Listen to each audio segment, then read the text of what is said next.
Hunter বাইকটা যত চালাইতেছি ততই এটার সাথে আসলে কমফোর্টেবল হচ্ছি। প্রথম যখন চালাইছিলাম এটার ওয়েটটা আমার প্রচণ্ড পরিমাণ বাজে লাগতো, মনে হতো এত ভারী ক্যান বা কি। আর এখন চালাইতে এটা আসলে অন্যরকম একটা প্রশান্তি দেয়। কিন্তু এখন এই রয়্যাল এনফিল্ডটা নিয়ে আমার বিন্দু পরিমাণ বের হইতে সমস্যা লাগে না, কারণ হচ্ছে এই রোড ট্যাক্স দিয়ে আমরা যারা চালাই, নাম্বার করে রেজিস্ট্রেশন করে, তারা তো চালাই। কিন্তু এই রোডের মধ্যে সবচেয়ে বেশি অনিয়ম যারা করতেছে তারা কোনো রকম রেজিস্ট্রেশন বা রোড ট্যাক্স দিচ্ছে না। সেটা হলো এই যে চার্জের যে অটোরিকশাগুলা।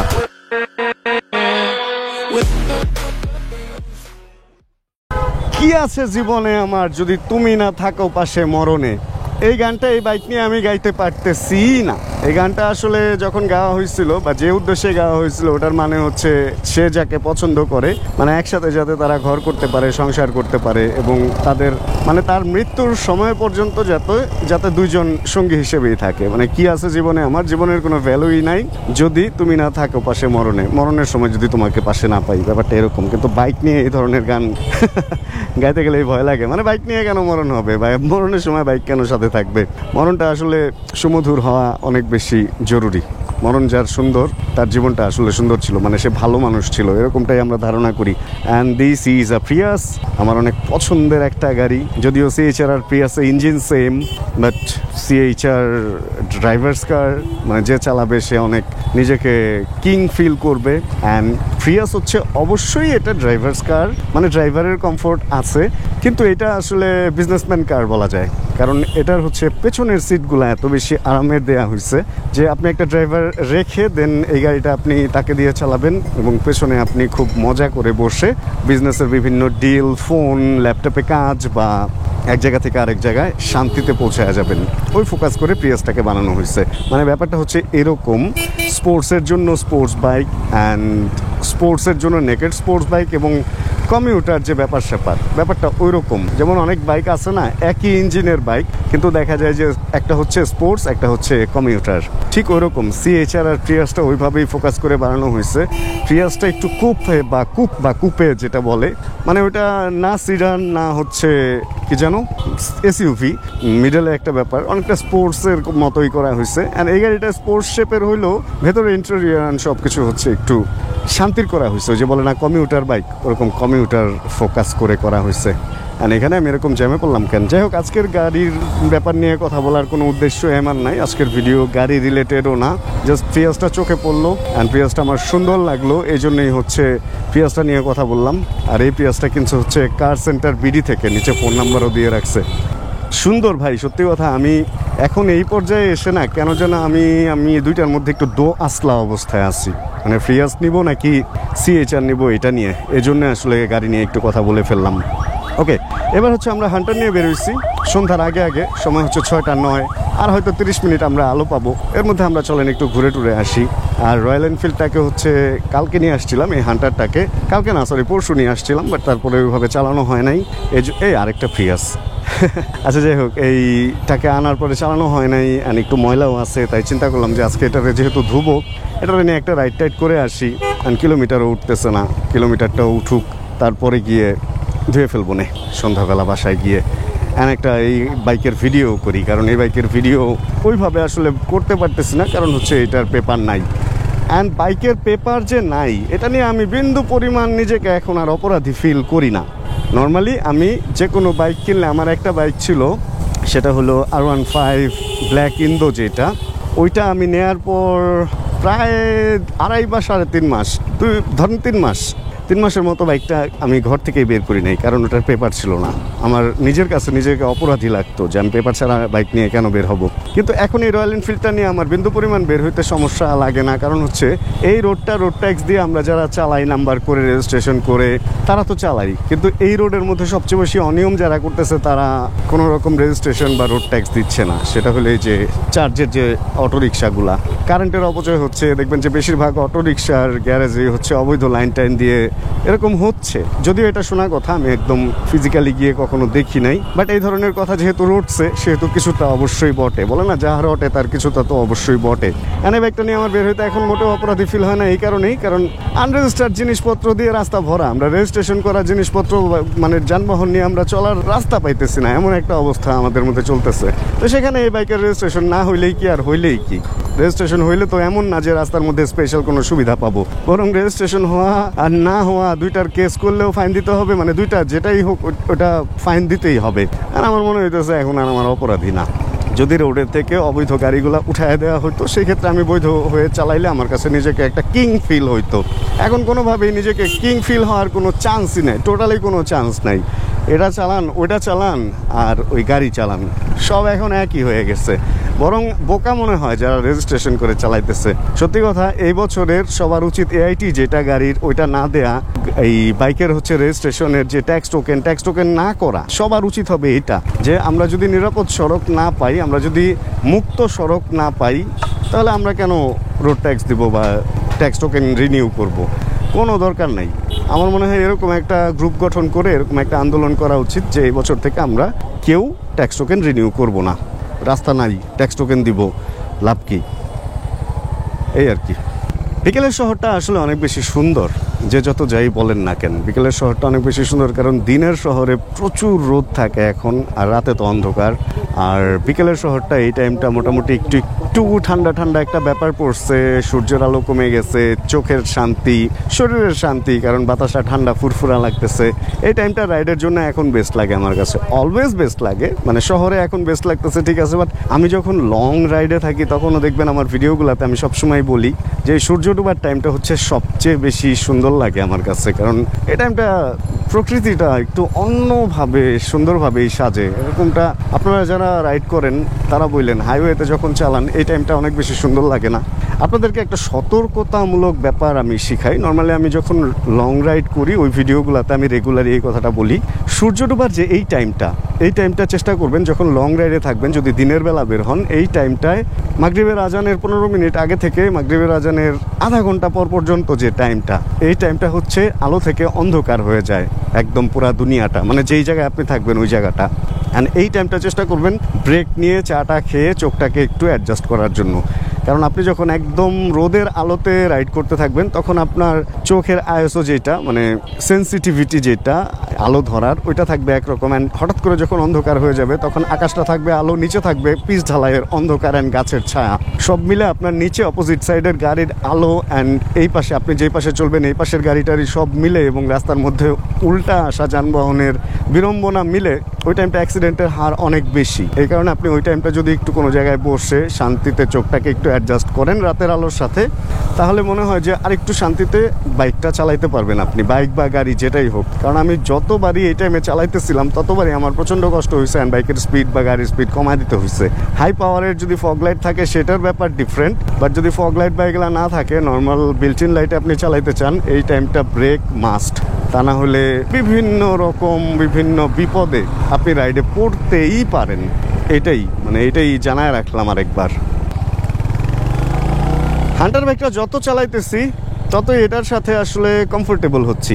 প্রথম যখন চালাইছিলাম এটার ওয়েটটা আমার প্রচণ্ড পরিমাণ বাজে লাগতো, মনে হতো এত ভারী ক্যান বা কি, আর এখন চালাইতে এটা আসলে অন্যরকম একটা প্রশান্তি দেয়। এই ভারী বাইক অ্যান্ড সিসি বেশি দুইটা মিলে এটার মধ্যে যে ফিলটা আছে এটা আবার নর্মাল যে 150 সিসির বাইক ওর মধ্যে নাই ভাই। হাই পাওয়ারের একটা ব্যাপার স্যাপার আছে, একটা স্টেবিলিটি আছে যেটা অল্প সিসির বাইকে বোঝা যাবে না। আমি যখন প্রথম দিকে বাইক চালাই আমার মনে হয় 110 সিসি বাইক ছিল, 110 125 যখন মানে এই ধরনের সেগমেন্টের বাইকগুলো যখন চালাইছি, ওখান থেকে যখন 150-তে আসলাম মানে তখন একটা ফিল পাইছিলাম যে 150 মনে হয় আরে ভাই 150 তো পুরো গাড়ির মতো বা কিছু। কোনো একটা কারণে আমার হচ্ছে একবার 220 সিসির যে পালসারটা ওইটা চালানোর একটা সৌভাগ্য হয়েছিল, ওই আমলের কথা বলতেছি, যখন হচ্ছে পালসার 150 স্পোকের চাকারগুলা থেকে মাত্র অ্যালয় রিমের চাকা হইলো। অ্যান্ড ইন্ডিয়াতে 120 অ্যান্ড 120 না 220 আর 200 এগুলা বের হইলো তখন। ব্লু কালারের একটা বাইক কোনোভাবে বাংলাদেশে আসছিল, আমার চালানোর সৌভাগ্য হয়েছিল, তাও আবার এয়ারপোর্ট রোডে। ভাই বাইকে উঠে যখন টানটা দিলাম, ওটার সাসপেনশন, ওটার স্মুথনেস অ্যান্ড সব কিছু মিলে ফিলটা দিছিল ভাই অন্যরকম। মানে আর এখন তো আমাদের দেশে দেখেন 350 পর্যন্ত চলে আসছে, ওই ফিলটা পাওয়া যায়। মানে তখনকার যে ফিলটা ওইটা কিছুটা অনুভব করা যায় যে না বাইকের মধ্যে এরকম পাওয়ার, বাইকের মধ্যে এরকম সাসপেনশন, এত আধুনিক টেকনোলজি এইগুলা থাকতে পারে। ভাল লাগে ভাই, সত্যি কথা। হান্টারটা আমি এখন এনজয় করতেছি। যে কোনো জিনিস হঠাৎ যখন আপনার হাতে পড়বে, আপনার হয়তো প্রথম দিকে আপনি ওই জিনিসটা বুঝবেন না। কিছু জিনিস আগে যেটা চালাইতেন ওটার সাথে তুলনা এসে কিছু জিনিস খারাপ লাগবে অনেক, কিছু জিনিস আবার হয়তো অনেক বেশি ভালোও লাগবে। কিন্তু এই প্রায় 1-1.5 মাস তো হয়ে গেল আমি হান্টার চালাইতেছি, এইটার প্রতি একটা অন্যরকম ভালো লাগা আমার কাজ করতেছে। কারণ বাইকের নাম্বার হইলে আমি ভাবছিলাম যে তারপরে চিন্তা করবো বেচবো কি বেচবো না, তবে নাম্বার হওয়ার আগেই এখন আমার মনে হইতেছে যে বাইকটা হয়তো লং টাইম আমার চালানো হবে। মানে এই হান্টারটা হয়তো খুব তাড়াতাড়ি আমি সেল টেল করার আমার চিন্তা ভাবনা নাই, বরং আমি ট্রাই করতেছি একটা ক্লাসিকও কেনার জন্য। মানে হান্টার থাকা অবস্থায় একটা ক্লাসিকও কিনে রাখার এরকম একটা প্ল্যান করতেছি। কারণ গাড়ি যেহেতু পাচ্ছি না, গাড়ি যেহেতু কেনা হচ্ছে না, আমি গাড়ির জন্য যে অ্যামাউন্টটা আলাদা করছি বা যে প্ল্যান করে রাখছি, যতদিন না পাই ততদিন পর্যন্ত বিভিন্ন রকম বাইক কিনে আবার আপনাদের সাথে এক্সপিরিয়েন্স শেয়ার করবো। এখন এটাই আমি ভেবে রাখছি আর কি। কারণ টাকা ফেলে রেখে লাভ নাই ভাই, বিভিন্ন রকম বাইক চালাবো, এক্সপিরিয়েন্স হবে, আপনাদের সাথে এক্সপিরিয়েন্স শেয়ার করবো। আর ভবিষ্যতে যখন আবার গাড়ি পেয়ে যাবো, এটা যে কোনো দিনই পাইতে পারি, তখন হয়তো ওই গাড়িটা বুকিং দিয়ে দেন সবগুলা বাইক কম হোক বেশি হোক একটা দামে বিক্রি করে, যেহেতু সেকেন্ড হ্যান্ড দোকানগুলো পরিচিত আছে, বিক্রি করে তখন আবার আমরা বাইক থেকে 1-2টা বাইক তো থাকবে, বাকিগুলো বিক্রি করে আবার গাড়িতে চলে যাব।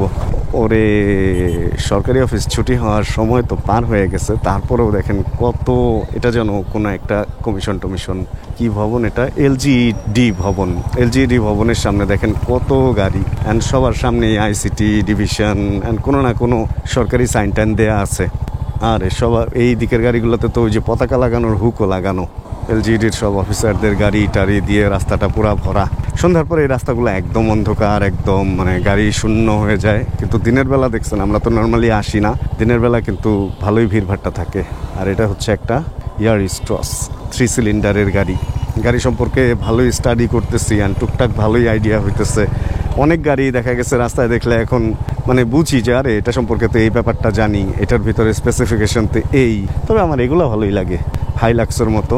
এগুলা সম্পর্কে এখনো মাথা ঘামান শুরু করি নাই। শুনছি এগুলার নাকি, এগুলা কমার্শিয়াল রেজিস্ট্রেশন হয়তো, এগুলাতে নাকি এআইটি অনেক কম। মানে কত কম জানেন? অন্যটায় যদি 50,000 হয়, এটাই 5,000, ডিফারেন্সটা নাকি এরকম বড়। এই যে এগুলা কিন্তু আবার কি জানি সিস্টেম আছে, যে পিছনে যে ঢাকনা লাগায় রাখছে ওইটা নাকি খুলতে হয়, ট্রাকের মতো যদি থাকে তখন মনে হয় কমার্শিয়াল রেজিস্ট্রেশন হয়। আর এইদিকে তো এই টাইপের গাড়ি অনেক, বুঝলাম না হাইলাক্স টাইপের গাড়ি এদিকে এত কেন, কোনো একটা কারণ তো অবশ্যই আছে। আচ্ছা, একদিকে সরকারি অফিস বন্ধ হইতেছে, একদিকে হচ্ছে গাড়ি ঘোড়া কমতেছে, আর অপর দিকে এই রাস্তায় যারা স্ট্রিট ফুড বিক্রি করে তাদের দোকানগুলো দেখেন আস্তে আস্তে খুলতেছে, অ্যান্ড লাইট টাইট লাগায় মোটামুটি রেডি হয়ে যাইতেছে। আর এই রোড তো পুরাই ওকে হয়ে গেছে। Bangladesh hi tech park ICT tower, এটা আইসিটি টাওয়ারের সামনে মোটামুটি সব দোকানই খুলে টুলে গেছে। আর কিছুদিন আগে আমি এখানে একটা স্যুপ এর দোকান আপনাদের সাথে শেয়ার করছিলাম, অ্যান্ড যেদিন আমি ভিডিওটা দিচ্ছি তার পরের দিন আমি আসছিলাম, ওই দিনও দোকানটা খোলা দেখছি, অ্যান্ড তারপর দিন থেকে এই দোকানটা আমি খুঁজেই পাইতেছি না, মানে খোলাই নাই। এখন এমন হইতে পারে যে দোকানটা হয়তো এখান থেকে গিয়ে অন্য কোথাও বসছে, আবার এমন হইতে পারে কোনো কারণে দোকানটা হয়তো বন্ধ হয়ে গেছে। আমার নিজের কাছেই খারাপ লাগতেছে। একটা ভালো স্যুপের সন্ধান পাইছিলাম, চলেন তো ঘুরে একটু দেখি আজকে স্যুপটা পাওয়া যায় কিনা। স্যুপটা অনেক মজা লাগছিল, মানে ভালো স্যুপ তো নর্মালি পাওয়া যায় না রোড সাইডে, এগুলা খাইতে হলে আবার ওই যে চাইনিজটা নিজে যাওয়া লাগে। বাট এখানেরটা ভালো ছিল, কিন্তু এভাবে কেন হারিয়ে গেল? নাই ওই আইসিটি টাওয়ার আর ওই পরের যে ভবনটা নির্বাচন কমিশন ভবন, এই দুটার মাঝখানের ঠিক রাস্তার উল্টা পাশে, এই পাশেই ছিল ওই ঘটনা। কিন্তু ঘটনা হয়ে গেল রটনা, তাকে আর আমি খুঁজে পেলাম না। পুরাই মনটা খারাপ হয়ে গেছে। কি দোকানের নামটাও ভুলে গেছি, কাউরে যে জিজ্ঞেস করবো ওই অবস্থাটাও নাই। আচ্ছা চলেন, অন্ধকার হয়ে যাইতেছে, আমরা রাইড করি, এটাই আমাদের জন্য ভালো হবে। এই একটা জায়গা যেখানে উল্টা যাওয়াটাই হচ্ছে সোজা। দেখেন এতটুকু জায়গা ওই রাস্তায় যাওয়ার জন্য সব রিক্সাগুলো উল্টা যেতেছে, আর সাথে আমিও। অথচ ওই পাশ দিয়ে রাস্তা আছে, ওইটা দিয়ে আসলে কিন্তু এটা একদম রাইট ওয়েতে আসা যায়, জাস্ট একটু ঘোরাটা বেশি পড়ে। আর এই ঘোরাটুকু বাঁচানোর জন্য এদিক দিয়ে সব রিক্সা গাড়ি যা আছে, এই যে ওনারা আমরা সব উল্টা আসতেছি, আর টুকটাক একজন আরেকজনের সাথে গুতাগুতিও লাগতেছে। এই পিছনে হাইলাক্স আমাকে হর্ন দিচ্ছে, হাই বিম দিচ্ছে, কাজ করি, ওনাকে আগে সাইড দিই। এই রাস্তাগুলোতে দিনের বেলা সরকারি গাড়িতে একদম পরিপূর্ণ থাকে, কিন্তু দেখছেন সন্ধ্যা হয়ে গেছে, রাস্তা পুরা ফাঁকা হয়ে গেছে। তবে এই নির্বাচন কমিশন নির্বাচন ভবনের এই উল্টা পাশের এই রাস্তাটায় মনে হয় দোকানপাট বসতে দেয় না, কারণ আছে এখানে হচ্ছে ওই যে কি জানো নেভির যে আরেকটা কোস্টগার্ড, এই যে বাংলাদেশ কোস্টগার্ড হেডকোয়ার্টার হচ্ছে এইটা, অ্যান্ড এইটার উল্টা পাশের এই রোড এবং এটার আশপাশে ওইভাবে কোনো বড় দোকান বসতে দেয় না। ওই যে ভ্যানে কিছু দোকান আছে ওরা বসে, বাট এছাড়া আর বসতে দেয় নাই। হান্টার বাইকটা আমার চড়তে ভালো লাগে, চড়াইতে ভালো লাগে, তারপর চালাইতেও ভালো লাগে। আর রাস্তাটা যদি এরকম সুন্দর হয়, ফাঁকা হয়, তাহলে হান্টার বা রয়্যাল এনফিল্ডের বাইকগুলো চালায় আসলে অনেক বেশি মজা। কিন্তু একটু পরে আমাকে ঢুকতে হবে আবার নর্মাল রুটগুলোতে, ওই সমস্ত জায়গায় আবার হান্টার চালায় অত মজা নেই। রিক্সার জ্যাম জটলায় পড়লে একটু কষ্ট, যখন পা নামাইতে হয় বারে তখন হান্টার চালায় আর কি, ততটা আবার মজা নাই। যে ঘুরাইতে একটু কষ্ট হয়, বাট এগুলা অভ্যাসের ব্যাপার। আমি বলবো যদি কেউ এরকম চিন্তা ভাবনা করেন যে রয়্যাল এনফিল্ডের বাইক কিনবেন, তবে আমার মনে হয় এই হান্টারটা রেগুলার চালানোর জন্য আপনার জন্য বেটার হবে। অন্য যে বাইকগুলো আছে ক্লাসিক বুলেট আমার আইডিয়া নেই, আমি বুলেট এখনো চালাই নাই। ক্লাসিক বুলেট, তারপরে মিটিওর যেটা আছে, এগুলা কিনলে আসলে ওগুলা সেকেন্ডারি বাইক হিসেবে ঠিক আছে, এরকমটা আমার মনে হয়। অ্যান্ড হান্টারটা আপনি রেগুলার বাইক হিসেবে চালাতে পারবেন। তবে হ্যাঁ, এটাতে একটু তেল বেশি খাবে যেহেতু সিসি বেশি ইঞ্জিনের, আর একটু ভারী, আপনার একটু কাটায় বেরোতে একটু কষ্ট হবে। বাট তারপরেও যদি আপনার চয়েস রয়্যাল এনফিল্ড হয়, তাহলে আমি বলবো যে হান্টারটা রেগুলার চালানোর জন্য আপনি নিতে পারেন চাইলে। আর যদি সেকেন্ডারি বাইক হয়, রয়্যাল এনফিল্ডের যে কোনো বাইকে আপনি নিতে পারেন। যদি আপনার আরেকটা কমিউটার বাইক থাকে রেগুলার কমিউট করার জন্য, তাহলে যে কোনোটাই আপনি রয়্যাল এনফিল্ডের নিতে পারেন। এটা হচ্ছে বাংলাদেশ ফিল্ম আর্কাইভ ভবন, বাম পাশে ওই যে ওইটা, অ্যান্ড এই মোড়টাও অনেক বেশি ভয়ঙ্কর। আচ্ছা, এই ফিল্ম আর্কাইভ ভবনটা আসলে কি, এটা কি এফডিসির ফিল্ম আর্কাইভ ভবন? না, তা তো হওয়ার কথা না। ওইটা এখানে হবে কেন? এটা অন্য কোনো ফিল্ম হবে। বাংলাদেশ ফিল্ম আর্কাইভ এখানেও লেখা আছে। বেশ বড় সড়ো ভবনটা। কেউ এটার ইনফরমেশন জানা থাকলে আমাকে জানায়েন তো, এটার আসলে কাজটা কি। বেশ বড় সড়ো করে এরকম একটা আর্কাইভ ভবন এখানে। আর্কাইভ মানে আমি তো জানি যে মজুদ করে রাখার যে ব্যাপারটা, ধরেন আমরা যে ফুটেজগুলো, যে ভিডিও করে ফুটেজগুলো ফেলে দেই এডিট শেষ হইলে, কিন্তু কিছু ফুটেজ তো আমরা রেখে দিই যেগুলো হচ্ছে ইম্পর্টেন্ট, অ্যান্ড ওইটাকেই বলে হচ্ছে আর্কাইভ, মানে ভবিষ্যতের জন্য সংরক্ষণ। অ্যান্ড এখানে ফিল্ম আর্কাইভ, এটা কি ফিল্ম আর্কাইভ করে এটাই তো আমার মাথায় ধরলো না। যাক, অবশেষে হচ্ছে আমরা ছোট্টখাট্ট একটা রাইড করে আবার চলে আসছি 60 ফিট রোডে। অ্যান্ড এখন থেকে আবার এই ধরনের ভিডিওগুলো একটু বেশি আসবে। আমি মোটামুটি হচ্ছে বিভিন্ন রকমের বাইক আবার কালেক্ট করার ট্রাই করতেছি। এক দিন এক বাইক নিয়ে বিকেলে আমরা রাইড করব, বিভিন্ন নতুন জায়গায় যাব, এটাই আমি ঠিক করছি। কারণ কি, আমার যেটা সমস্যা হয়ে গেছে, আমি খুব একটা ঢাকার বাইরে যাইতে পারতেছি না, কারণ আমার মার শরীরটা ভালো। ওয়ালাইকুম আসসালাম ভাইয়া, ভালো আছেন? কারণ হচ্ছে আমার মার শরীরটা ভালো থাকতেছে না, তো এই জন্য আমি আসলে রিস্ক নিচ্ছি না ঢাকার বাইরে যাওয়ার। তাই ঠিক করলাম যে এখন থেকে বিভিন্ন রকম বাইক কিনবো বা বিভিন্নভাবে ম্যানেজ করবো, অ্যান্ড বিভিন্ন জায়গায় ঘুরবো, অ্যান্ড আপনাদের সাথে শেয়ার করব। মাফ করবেন, আজানের টাইমে কথা বলতেছি, একটু পরে কথা বলতেছি। আজানটা শেষ হোক, বাসায় গিয়ে নামাজ ধরতে হবে। যাই হোক, আজকের এই ভিডিওটা শেষ করার সময় এখানেই চলে আসছে, কারণ এই বাইক ধুতে হবে, এমটি ধুতে হবে, অ্যান্ড গাড়িও ধুতে হবে। এই জন্য আজকে একটু আগে বাসায় চলে যেতেছি। আজকে আর সময় পাচ্ছি না আসলে ভিডিওতে অন্য কিছু করার, যেহেতু কাজ আছে। তাহলে আজকের এই ভিডিওতে কোনো কিছু ভালো লাগলে প্লিজ একটা লাইক দিয়ে দিন। চ্যানেলে যদি নতুন হন প্লিজ সাবস্ক্রাইব করে আমাদের ফ্যামিলি মেম্বার হয়ে যান। জানাবেন কে কোন জায়গা থেকে ভিডিও দেখছেন। আর যতক্ষণ পরবর্তী ভিডিও নিয়ে আবার আমি না আসতেছি, ততক্ষণ ইনশাআল্লাহ আমরা থাকবো ভালো, আমরা থাকবো সুস্থ, এবং করতে থাকবো চিল ইনশাআল্লাহ। ভাইয়া যান বাইরে, ভাই রিক্সা সাইকেল যেমনি আসছে, পুরাই chill bro. Check the mic and make sure it sound right, boys.